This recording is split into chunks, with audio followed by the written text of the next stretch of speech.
1 kg de déchets par personne, ce qui fait donc 360 kg par personne et par an de déchets. Et le problème, c'est que 20% seulement de ces déchets sont recyclés. Alors du coup, particuliers, municipalités et entreprises multiplient les initiatives, les idées parfois étonnantes pour faire fondre le poids de ces poubelles, des puces électroniques ou des vers de terre. La chasse aux poubelles est ouverte. Nous sommes en région parisienne, dans la famille de Cédric Marc. Ici, quand on fait la cuisine, les épluchures de fruits et de légumes ne finissent jamais à la poubelle, mais dans ces drôles de petites boîtes. Ces épluchures, je vais les mettre là-dedans. Et au bout de quelques temps, ça va devenir ça. Voilà, de la terre. Et pour que ces épluchures se transforment en terreau pour les plantes, à l'intérieur, Cédric et ses enfants ont mis plusieurs centaines de vers de terre, mangeurs d'ordures. Cela peut paraître incroyable, mais ces petites bêtes sont en fait chargées d'ingurgiter les déchets organiques de la famille. Grâce à ces petits vers, ça permet de réduire à peu près de 30 à 50% le poids de mes déchets organiques chaque semaine, ce qui représente à peu près 1,5 kg à 2 kg. Un geste pour la nature qui n'a coûté à Cédric que 100 €. La diminution du poids de nos poubelles, un enjeu national. En France, nous produisons chaque année 360 kg de déchets par personne et seulement 20% d'entre eux sont recyclés. En moyenne, le traitement de nos ordures coûte 100 € par an et par Français. Mais dans 5 ans, cela devrait changer. L'État instaurera le principe du pollueur-payeur. En clair, nous paierons en fonction du poids de nos déchets. Alors comment peut-on diminuer le volume de nos ordures ? Pour y répondre, nous nous sommes rendus dans une communauté de communes qui a 5 ans d'avance. Ici, les habitants comme les villes économisent sur leurs déchets. Une brigade d'experts est même chargée de les espionner jusque dans leurs ordures. Enquête sur les poubelles de demain.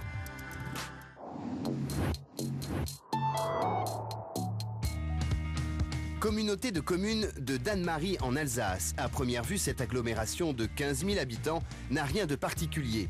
De belles maisons à colombage, un clocher, mais ici plus qu'ailleurs, le traitement des déchets est pris très au sérieux. Alors, tu prends la poubelle pour trier, moi je descends celle-là.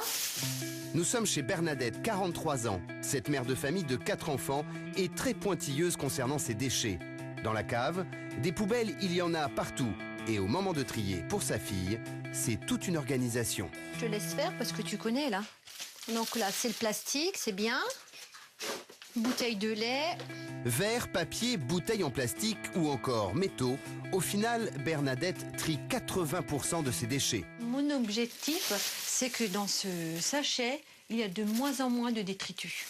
Dans cette poubelle, c'est tout ce que Bernadette n'a pas pu trier. Et si elle cherche absolument à diminuer son volume, c'est qu'il peut lui coûter très cher. Alors cette poubelle, elle est particulière parce que tout ce que je jette dans cette poubelle, je vais le payer. C'est en fait le principe du pollueur-payeur. Ici, on paie en fonction du poids de ses déchets non recyclables. Alors forcément, pour payer moins, Bernadette a ses astuces. Ses épluchures, par exemple, finissent au fond du jardin. Tout ça, c'est autant d'ordures que je ne mets pas dans ma poubelle et que je ne paye pas. Grâce à leur technique, Bernadette et sa famille produisent 120 kg de déchets non recyclables par an. C'est près de 3 fois moins qu'une famille équivalente. Voilà ce qu'elle reçoit tous les 6 mois. Son portefeuille peut sourire. Donc il y a mon total en poids qui représente 63 kilos. Donc, ma facture correspond donc à 53,81 €. C'est ce que je vais payer pour 6 mois. Pour les 6 membres de la famille, Bernadette dépense donc chaque année une centaine d'euros pour ses déchets, soit une économie de 300 € par an. Et la personne qui fait gagner tant d'argent à Bernadette, c'est Dany Dietman, maire de Manspar. Il y a 10 ans, il demande à ses habitants de changer leurs habitudes en triant leurs déchets. Mais très vite, il a dû faire face à un vent de révolte. Les gens disaient, certains, moi je trie mieux que l'autre et pourtant je paye la même chose. Donc à partir de cet instant, eh bien on a dit voilà, on va faire payer davantage les gens qui trient moins bien que les gens qui trient bien. Alors pour mettre en place le principe du pollueur-payeur, Dany a dû changer tout le parc de poubelles. Coût de l'opération, 265 000 €. Mais à ce prix-là, les poubelles sont de véritables mouchards.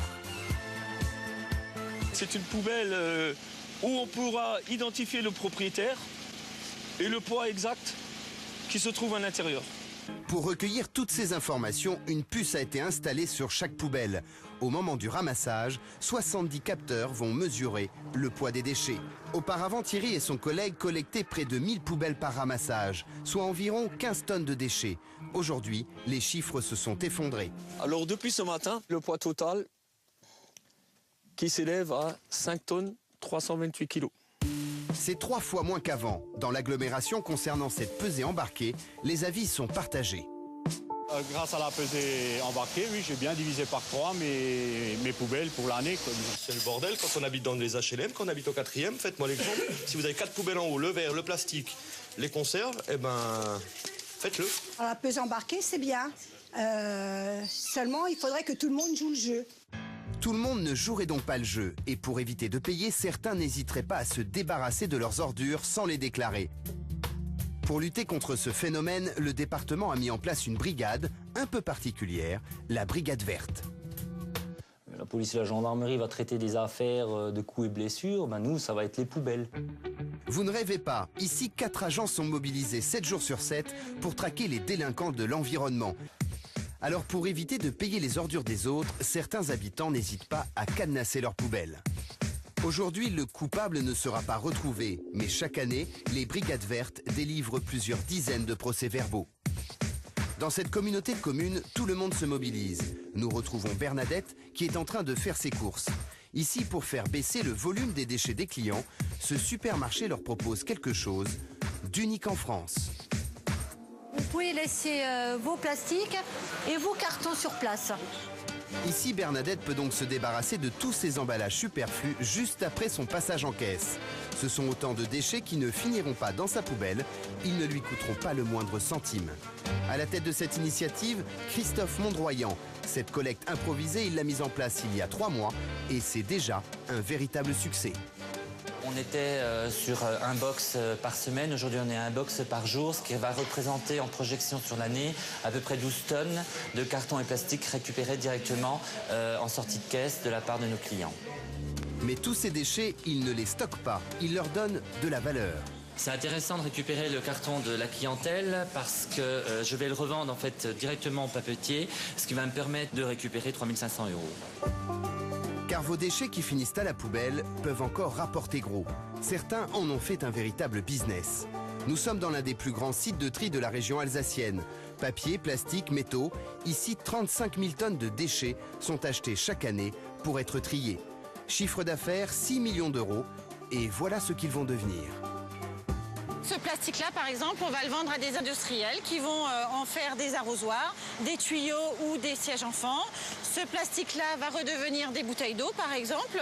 Et le carton, évidemment, il va être recyclé, soit en carton, ou alors ça va devenir la couverture du cahier de vos enfants, par exemple. Avec seulement 20% d'ordures recyclées chaque année, la France fait figure de mauvais élève en Europe. Alors pour éviter que notre argent parte à la poubelle, commençons par trier nos déchets.